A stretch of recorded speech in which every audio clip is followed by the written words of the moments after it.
Hello everybody out there. This is Garrett and you're watching 11 Bang Bang. About a year ago, I made a review on a Behrman Derringer in which I said, I believe my final review on that Derringer was, if you want a Derringer, get a Bond Arms. And I said that I will have a Bond Arms out here next week. Well, I had the Bond Arms Derringer, but life kind of got in the way and a lot of other projects, and here we are 1 year later, and let's review a Bond Arms Derringer. This is the Bond Arms Rough Series. This is the Bond Arms Grizzly. Now let me show you what that means. The Bond Arms Rough Series means that instead of the entire thing being polished to stainless steel bright finish polish, it's kind of a matte bead blasted polish everywhere except for the sides of the barrel. Now, the Bond Arms Grizzly in particular bought this gun because it had a wood grip, and the wood grip is actually extended further than most of the Bond Arms Derringers, so you can get a pinky on there if you want. A few other things about this gun: it comes with a 2.5 inch barrel, or well, it's actually a 3 inch, but it holds only 2.5 inch shells, which for some people that's a difficult thing because it's actually easier to find 3 inch 410 shells than 2.5, or at least where I'm at. Now the way this works, I'm going to point it. You have this bar here, and it is actually spring-loaded, whereas the Behrman is not spring-loaded. It is a bar you flip all the way around, but it's spring-loaded. Pull down, you flip it up, and you have your two chambers right here. These are for 45 Colt and 410. Now, it's not 45 ACP, even though they do sell a barrel that you can swap right on there that will shoot 45 ACP. This is for 45 Colt, I have some here, and for 410. I use this predominantly. I carried it all last summer. This summer my brother Caleb's carrying it. I use this predominantly as a snake gun, and I shot 3 rattlesnakes with it last year, and so I do believe that after 1 year and some pretty heavy use, I can give this thing a fairly fair review. Now, on the Behrman, you had to carry it on safe, or you had to carry it basically empty, because the hammer was officially supposed to always be down on a firing pin. I don't know if that's true or not. The one I had, you could kind of hear it click back, but this is actually a true rebounding hammer, meaning if you look at that hammer right there, it's quite a ways back from the firing pin and has a heavy duty block in there that won't allow it to get to the firing pin. Now when you cock it and you pull the trigger, it will go all the way down, but you see I'm going to let off the trigger, but as soon as you let go, it springs back and gets behind that block. So it's perfectly safe to carry this loaded. It does have a safety. This is where things get kind of interesting. This safety actually is kind of set up like a Smith & Wesson, what people call the Hillary hole, where you can turn the key and lock the gun to safe. This gun officially has that. Luckily, the way you do it is you open it up, and inside of there is a set screw, and it's an Allen head set screw, and you push the gun to the safe and you tighten it down and the gun cannot fire. However, there is something for us people that hate things like that, because on this gun, and most people don't know, it comes with an Allen wrench, and this is a good reason to read your manual, guys, because if you turn to page 10 in your manual, there is an Allen wrench right there, and that Allen wrench is what you use to tighten that safety stop down. But if you don't want to tighten the safety stop down and you want it to not even use the safety because it has this safe rebounding hammer, you simply push the safety to off and then tighten it down, and you can screw it down now to where the safety will not engage, and that's the way I carry it. It's just like a Ruger single action revolver with a transfer bar. It's perfectly safe to carry one under the firing pin, because with that big heavy block, there's no way, even if you dropped it, that hammer would hit that firing pin. All right, so these rounds I'm shooting here are hand load smokeless, and they're kind of cowboy loads. They're not very hot. What you do is you simply take and insert them in there, and then without pointing this thing at yourself, you're ready to go as soon as you cock the hammer and fire. Let's get this on some paper and see how it does compared to the Behrman. About 7 yards here, 45 Colt, smokeless loads. Top barrel. All right, that's a little better two-handed. Much better.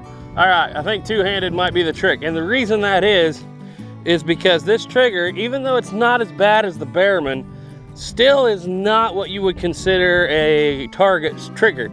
You still have to pull down and back. However, you can leave the trigger guard on this one because on a scale of 1 to 10, this is about a 7 trigger, and the Behrman's like a 1. So let's just say that you still need to keep good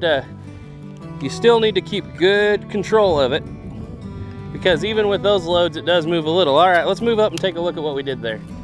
All right, as you can see, we're still shooting just a little right. That's probably me with this trigger. But here's our top barrel and here's our bottom barrel, and at 7 yards, that's very much doable, acceptable for a gun like this. It's a belly gun. With the Behrman, it was all over the place and keyholing at that distance.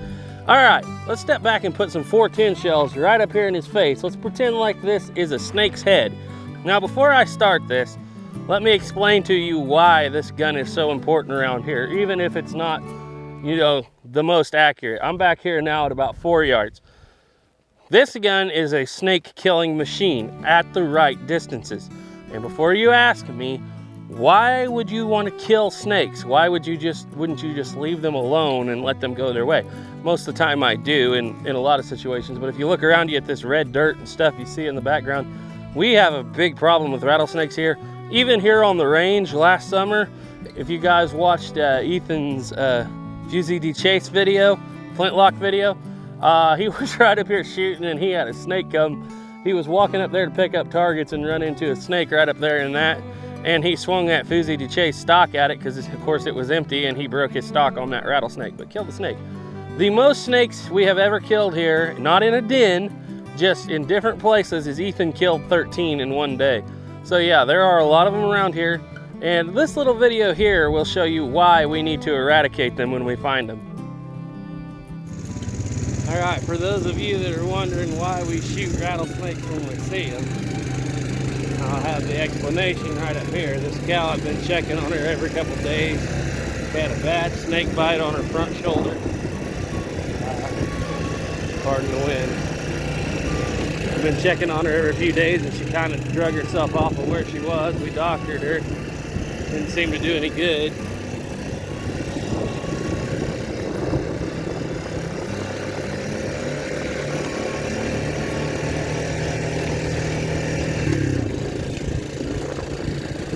And there she is today.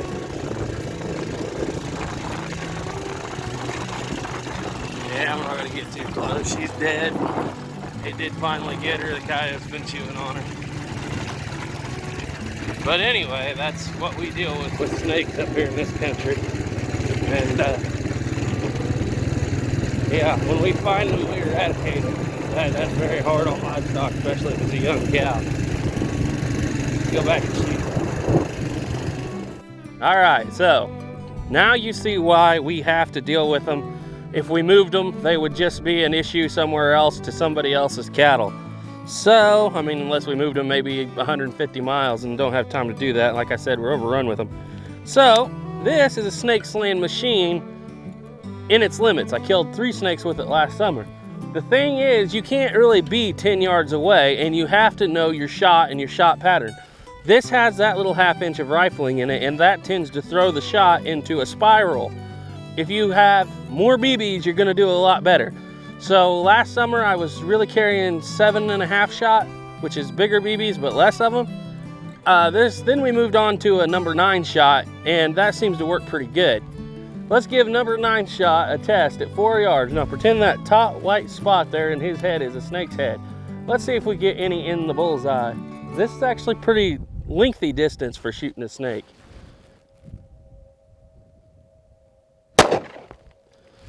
Let's go take a look. So, number 9 shot out of this little gun at 4 yards, we got 1 in his head. You can see the spread is, we got him all the way clear from the bottom to the top. Spread at 4.5 yards with these number 9 shot. 410 is about, I would say, 4 feet at 4 yards.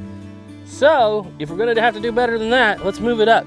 This is the distance I like to shoot snakes at. Let's try 2 yards. All right, now we're at about 2 yards. This is a more common distance to shoot a snake at.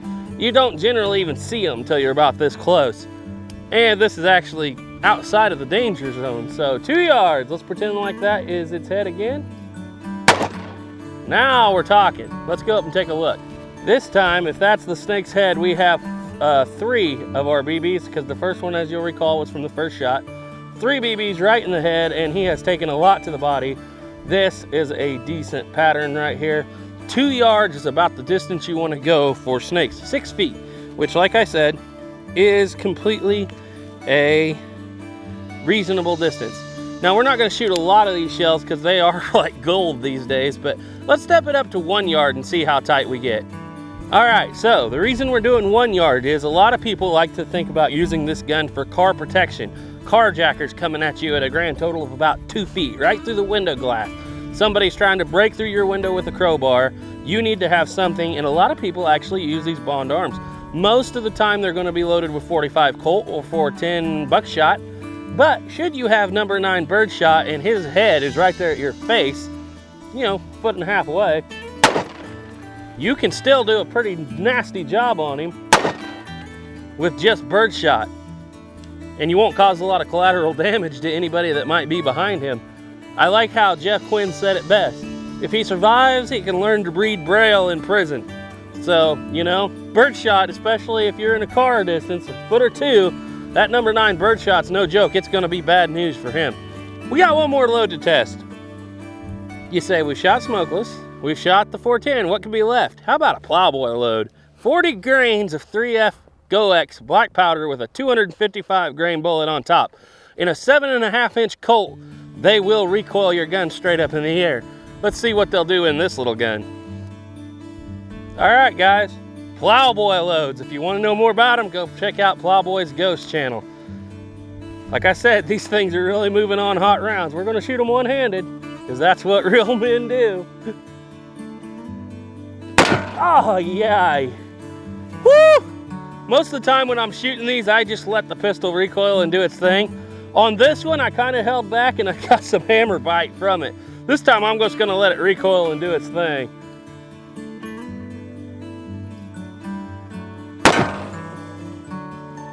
Wow. Hi. Woo. Yeah, bit my hand there. There's not much quite like a plowboy load in a gun this small. Now, I've heard people say it'll break your grips and whatnot. Actually, I've shot a lot of them through this gun at this point. The grips are just fine. But yeah, black powder is no joke. That is actually the original Army load that these 45 Colts came with. And if you want to know why that beat out the Schofield and the Remington, it's because that gun had that much power, in my opinion. Let's let Caleb shoot it. Oh yeah. If you guys weren't standing right here, there's more concussion behind it than the shooter gets. What do you think? Is that enough horsepower for you? Getting closer. All right, guys, so one of the good things about having a double barrel Derringer is you can carry 2 types of loads. And if you look down in here, you'll see a little lever pointing forward. When you cock the gun, it will click. So we have a 410 shotgun shell on the bottom and a 45 plowboy load on the top. Let's start with the 410 shotgun shell. That'll do. Now, let's give it the 45, the plowboy load. Ow, I think we got it. You guys can see that black powder starting to gum those barrels up. This particular gun, since like I said, it's not completely polished out, runs about $350, whereas the completely polished standard Bond Arms Derringer will run you $500 plus.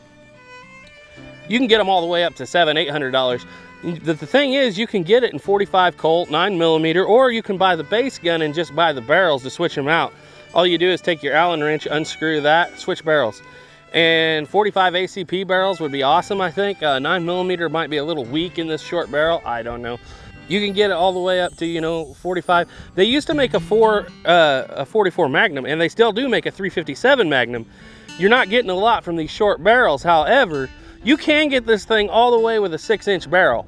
And if you get a 6-inch barrel and a 357 Magnum, or even one of their older 44 Magnums that I don't believe they make anymore, that would be a handful now.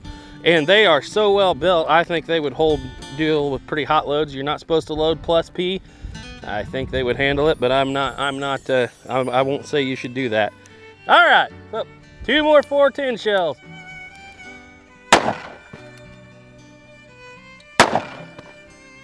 It'll do the job at that distance. You load some 410 buckshot in there, you'll be just fine. If you want to worry about snakes, get you some number 9 birdshot just like that. Like I said, I've killed rattlesnakes, a lot of rattlesnakes with this. It sure beats packing around a full-size shotgun or even a shovel, especially if you're on horseback or something. Let me show you one more thing. We got to talk about the holsters. All right, so one of the major selling points for the Bond Arms Grizzly is at $350 some, give or take. Might be different where you're at. It comes with an actual holster. Now, this holster is a decent holster. It sits right in there. It's got the Grizzly you see right there on the front of it. Like I said, it comes with the longer grip than the normal one, so that helps too. Has a hammer thong on it, which doesn't get used very often, so it's set in a lower spot. And it has a steel clip. So, what you do is you just take and you get that clip and you got yourself a good carry holster. I will say about this holster, I've wore it quite a bit. I have had issues sometimes, especially on horseback, with the clip coming undone and the holster getting loose. But it is a decent holster. We're working right now with Duke Frazier Productions to make our own holster for this. It's going to be kind of proprietary, kind of cool holster. But if you go to bondarms.com, you'll see that they already have a litany of holsters for this. They got the driver holsters, they've got leather holsters, they've got about everything you would ever want. But this is a nice holster. It's nice of them to throw it in for such a small price. But what I have here, this is actually just a cheap Blackhawk holster. It's for small autos. It's like for a 25 auto. And this gun actually fits right in it. You see that? Now, I like to carry it 4 o'clock if I can get my shirt untucked. And if your shirt's untucked, you're wearing a t-shirt, this is probably one of the most concealable handguns out there. It's only 2 shots, but it's 2 big shots. But yeah, it fits pretty good in these little Blackhawk concealed carry holsters that are made for small autos. Anyway, that's all we have today for the Bond Arms Grizzly. It's one of my favorite guns. I've shot it a lot. It's got a little bit of a tough trigger. I know people who absolutely hate this that I've handed it to. I know people that absolutely love it. Ethan could take this gun and drill a man-sized torso out to about 70 yards if he wanted to. I can't do that. My limit with this gun is literally 15 yards on a man-sized target. I'm not as good a shot, and I will admit it. But if I'm shooting at somebody at 15 yards or more, it's a situation where I should probably have a rifle anyway, or a better handgun than this. This is the new shower gun. So anyway, as always, trust in God, keep your powder dry.